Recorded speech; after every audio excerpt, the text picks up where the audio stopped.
Historien de formation, j'ai dirigé pendant 24 ans, de 1992 à 2016, le syndicat professionnel des amidonniers féculiers implanté en France.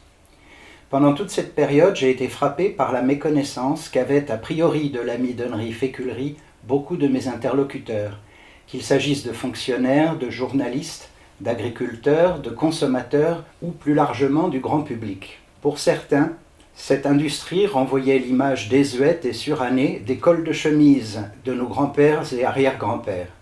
Pour d'autres, plus proches du secteur, c'était une industrie agroalimentaire, moderne et dynamique, en forte croissance économique, mais ils ignoraient tout de son histoire. Cette méconnaissance était à mes yeux d'autant plus regrettable que la France excelle dans ce domaine. C'est ainsi qu'en 2010, date à laquelle j'ai arrêté mes recherches, la France était le premier producteur européen d'amidon et de produits dérivés et le troisième au niveau mondial.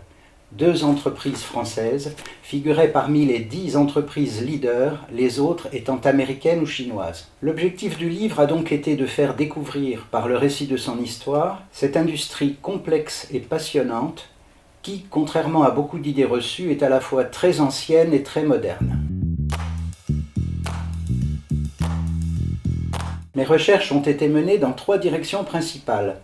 D'abord, j'ai exploré les archives, heureusement bien conservées, du syndicat professionnel l'USIPA, ainsi que la documentation relative aux entreprises du secteur. En parallèle, j'ai interviewé de manière approfondie une 60aine de personnes de la profession. Toutes avaient été les témoins directs, à des époques différentes, de la modernisation du secteur après la Deuxième Guerre mondiale. Elles avaient appartenu à la plupart des entreprises du secteur, petites ou grandes, connues ou méconnues, disparues ou en activité. Enfin, j'ai exploité les autres sources à ma disposition, archives nationales et départementales, archives bancaires et administratives, ouvrages, monographies et articles de presse consacrés au secteur et à ses entreprises. J'ajoute que ces recherches ont été menées dans le cadre de la préparation du Master 2 que j'ai soutenu en septembre 2018 à la Faculté des Lettres de Sorbonne Université. L'ouvrage met surtout en lumière les raisons du développement de cette industrie en France.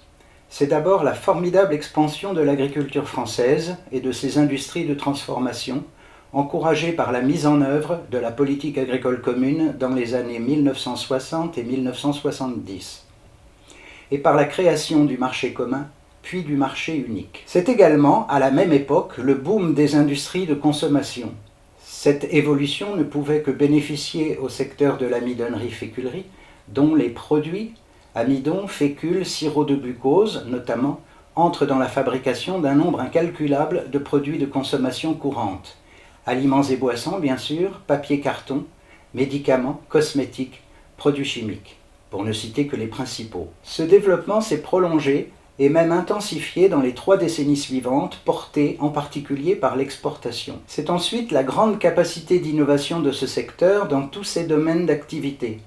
La mise en œuvre des matières premières agricoles, les procédés de fabrication, la recherche de produits nouveaux et de nouveaux marchés, l'organisation des entreprises. Mais c'est aussi la nature même de l'amidon et du glucose, ingrédients naturels d'origine végétale, aptes à de multiples transformations pour répondre à la demande en constante évolution des industries clientes. C'est enfin le capital humain de cette industrie et l'émergence, après la Deuxième Guerre mondiale, d'une identité collective qui permit aux amidonniers féculiers de faire face à la plupart des défis auxquels ils ont été confrontés. Cet ouvrage est aussi un moyen de leur rendre hommage.